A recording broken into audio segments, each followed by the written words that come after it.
stock of the day was, I wasn't betting a penny on this one. So Axis Bank is the stock of the day for us.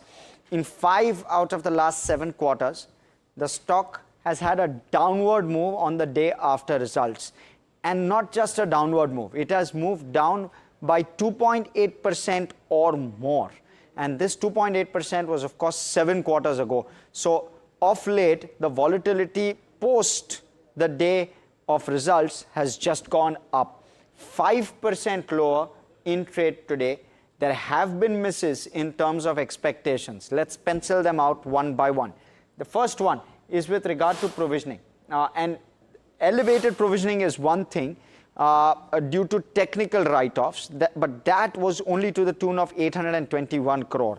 The balance amount of provisioning was still 3100 crore plus, which was well above the 2200 crore which the average analyst on the street had penciled in. So provisioning, clearly a shocker, both on the in terms of the technical write-off itself was a shocker, but even outside of that.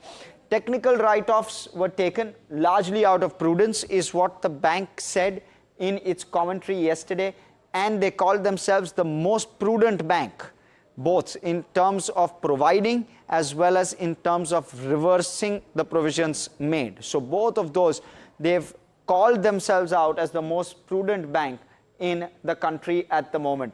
Even adjusted for technical write-offs, and I mentioned this, the provisioning was elevated. Let's talk about point number 4. Margins were a miss.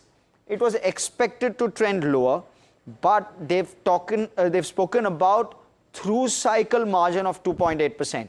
Now we've arrived at a margin of 3.8% already. The through cycle margin, I beg your pardon, was 3.8% is what they've penciled in.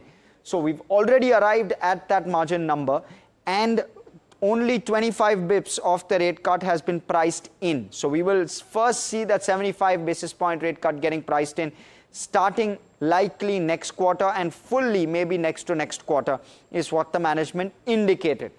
Talking about one beat as part of the entire earnings, operating profit was a beat on the back of strong other income and lower OPEX, which was welcome, frankly, because they've spoken about that 2 to 2.1% OPEX on various conference calls over the last 8 to 10 quarters, but that's not been delivered. Maybe still not delivered, but at least a path towards lower OPEX has been delivered. So positive on that count. Let's talk what brokerages are saying. Let's pull up what Jefferies is saying. Asset quality disappoints, expects trends to stabilize. They've cut the target price to 1370. While some of those lines come on your screen, we'll keep flipping over. Slippages have surged due to new classification. Growth stays moderate with margin correction is what is being penciled in. Macquarie is saying the PAT miss is driven by higher credit costs, but Macquarie's last line, if we can pull that one up, that was with regard to the fact that the growth is actually onerous and there persists growth, there persists a risk on the return on assets estimate as well. So that's with regard to Macquarie. Let's talk about Citi, and Citi also very similar lines. They believe that there is a cut required with the way one views Axis. They maintain their neutral, they cut their target price. Let's go across to Kunal.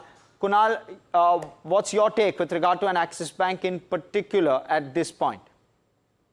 I think definitely Axis, if you look at this bank, one of the banks which have been an underperformer, the kind of sell-off for what we have got in the stock, or you can say rejection on 27th of June, that again indicated that the stock is not likely to outperform. And it has already breached this support of 1150 on the upside. So I think that's a strong resistance. So any bounce would be an opportunity to initiate fresh shorts.